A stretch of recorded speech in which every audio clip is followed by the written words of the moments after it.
It's the news every parent dreads. There is something wrong with your baby. For Colorado couple Manuel and Tiffany Esquivel, who struggled for years to have a baby, the news is especially hard to take. Their son Sam was born with one of the most extraordinary and unusual conditions we have ever seen. We're going to meet the miraculous little boy and talk about the happy ending in just a moment. But first, his story.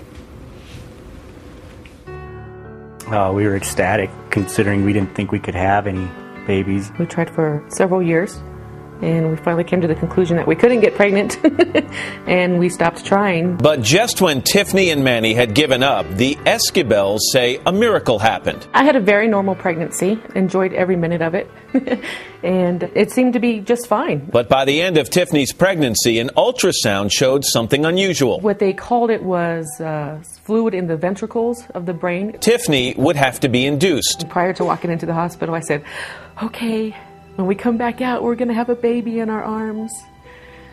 And we didn't. He was in another hospital.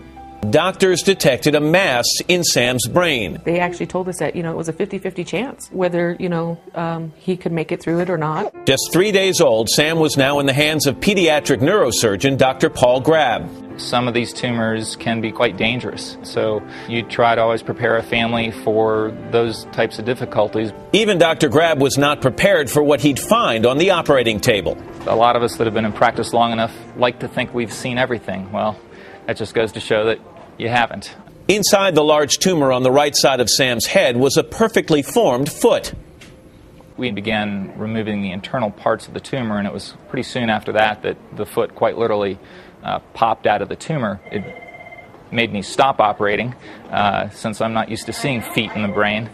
Doctors believe the tumor is a teratoma, a rare type of complex tumor that can actually form appendages. This would be one in a lifetime finding in the operating room. Today, Sam is 3 months old, back home and recovering, but healthy. He's doing great. He's doing really good. And we're happy to have Manuel and Tiffany Esquivel along with their son, Sam.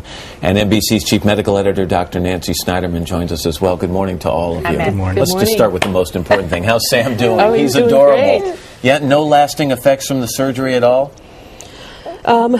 Not that we know of so far. He has a small gaze with his eyes. Right. But they think that he'll just outgrow that and work with it. I was reading, Tiffany, that when late in your term, you went past the due date and they wanted to induce you and you said no. And in some ways that decision may have saved Sam's life. Absolutely. Why? If they would have induced me, they would have sent me home with thinking I had a healthy baby. And we would have found out later that he had problems. Because they did the ultrasound, that late-term ultrasound, they saw the mass in Sam's brain. Yes. So you have Sam, and then the doctors come into you after examining Sam, and I think they asked you the question, are you religious people? Yes. How do you handle that question, and what did you think they meant by it? That was the toughest part that I went through, was when they started saying, you might want to get your son baptized. That was very hard to take. Yeah, it was really hard. When they start to go into what is now growing in Sam's brain, how did they break this news to you that not only was there a tumor, but what the tumor contained? They just looked at us and said, it's just remarkable. It's for the books, what we found. And we were just stunned. We didn't know what to think when they told us what they had found. We've been saying all morning long there was a foot inside this tumor. There were actually other things growing in the tumor as well. For example, what? I think there was another partial foot forming, a thigh, kind of a thigh part of the buttocks was growing also. And then a hand. Nancy, let me bring you in here because I understand there's basically two possibilities of what this could have been. Can you explain? One is called a fetus in situ, which really means that it's a fetus developing in an abnormal part of the body.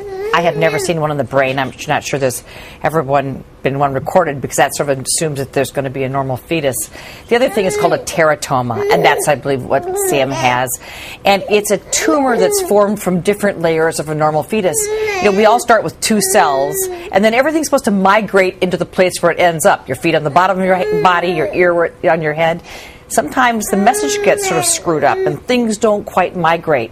And I looked at Sam's pathology report, and in fact, the doctor says little skin, cartilage, and surprisingly, a foot. Pathologists don't usually get that jocular on a pathology report. They were all surprised. I was going to say, and from what I read from the doctor's comments, Dr. Grab, if you had shown this, if any neurosurgeon had come across this, they would have stopped right in their tracks. Absolutely. That's how rare this is. It's unbelievable. I've seen quite a few teratomas in my life when I was a younger pediatrician, but in the neck, in the chest, in the abdomen, never seen one in the brain. Here's the good news here, and I would hope they talked about this with you immediately, is that these tumors are rarely cancerous. Yeah. Yes. So here you've got this shock to your system, but your son has a tumor. The good news is probably not cancerous, and that proved to be true, correct? Correct. So far, he still gets tested once a month to make sure that the tumor isn't growing back and that it isn't cancerous. They're going to follow up with MRIs, Matt, because developmentally they're going to want to make sure that Sam's okay. And brain sort of gets squished aside when there's anything that's occupying space where it shouldn't be. But the fact that he's developing normally, the fact that he's going to get followed up with MRIs and blood tests, it all bodes really well. So you struggled for so long to have a baby, and you ended up with a miracle baby. He is a miracle. We just love him so much. Definitely flipped our life around, that's for sure, for the good. You should, and we wish him continued good health, and keep us posted, all right? All right. And congratulations to Thank both of you. you. Sam, you made it. You hung in there, pal. Way to go. And right now there are doctors ready to write up this case report. This will be the first study for some good young physician who's seen a true miracle. And they got a website that you've done for Sam, and so for people who want more information, we'll put the link to that on our website as well. Great. Thank you. All right, Tiffany and Manuel, thanks very much. Sam, thank you. Nancy, thank you. We're going to be right back after these messages.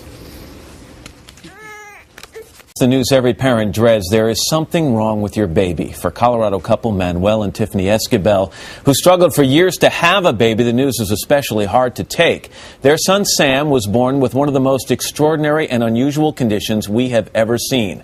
We're going to meet the miraculous little boy and talk about the happy ending in just a moment. But first, his story. We were ecstatic, considering we didn't think we could have any babies. We tried for several years, and we finally came to the conclusion that we couldn't get pregnant, and we stopped trying. But just when Tiffany and Manny had given up, the Esquibels say a miracle happened. I had a very normal pregnancy.